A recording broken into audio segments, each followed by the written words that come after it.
السلام عليكم. اليوم في هذا الفيديو نقدم لكم واحد الوصفه اللي سهله ولذيذه بزاف، وهي عباره عن باكيطات معمرين بالسوسيس.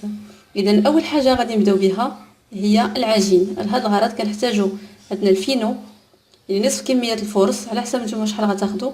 انا خديت هنايا تقريبا زلافه، اذا نصف الكميه ديال الفينو. ثم عندي كذلك ملح، عندي شويه ديال السكر، وعندي الخميره المعجونه، وعندي كذلك زيت الزيتون.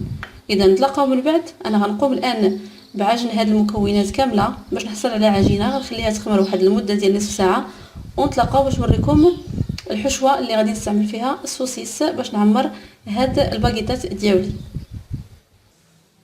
اذا كما كتشوفوا العجينه ديالي ها هي عجنتها. دابا غادي نغطيها ونخليها ترتاح، ونتلاقاو باش نشوفوا نكملوا بقيه الوصفه.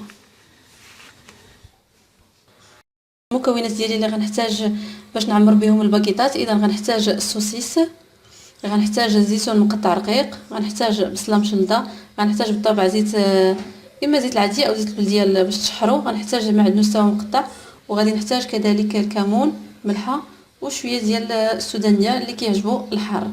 اذا انا غنشحر الان المكونات ديالي، ونتلاقاو باش نوريكم طريقه تعمار ديال هاد الباكيطات اللي كيجيو رائعين، وغنطيبهم في الفران. اذا كنمدد العجين ديالي بهذا الشكل، ثم غنوضع الان الحشوه كما قلت لكم. غناخذوا لي سوسيس ديالنا نديروهم حيده قدام حيده بهذا الشكل، نوضعوا شويه ديال البصله والزيتون والمعدنوس،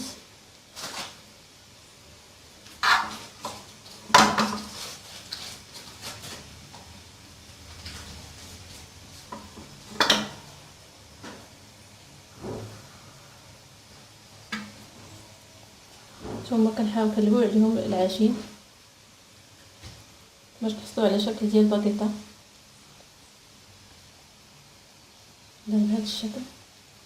كندوروا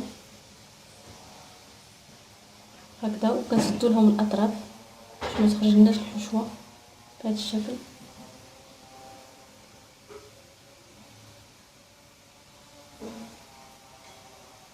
اذا بهذا الشكل كما كتشوفوا.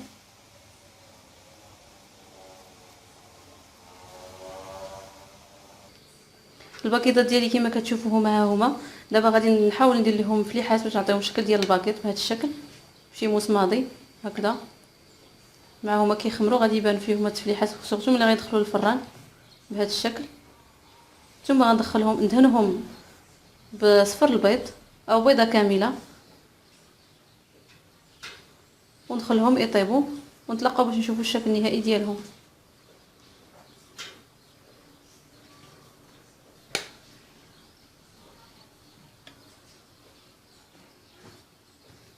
هو الشكل ديالهم النهائي. اذا كيجيو رائعين وكيجيو لذاذ. انا قمت بالدهن ديالهم بالاصفر البيض، ورشيت عليهم شويه ديال للتزيين. الى عجبتكم الوصفه ديال اليوم اشتركوا معنا على القناه وضغطوا على زر اعجبني، والى اللقاء في وصفات قادمه.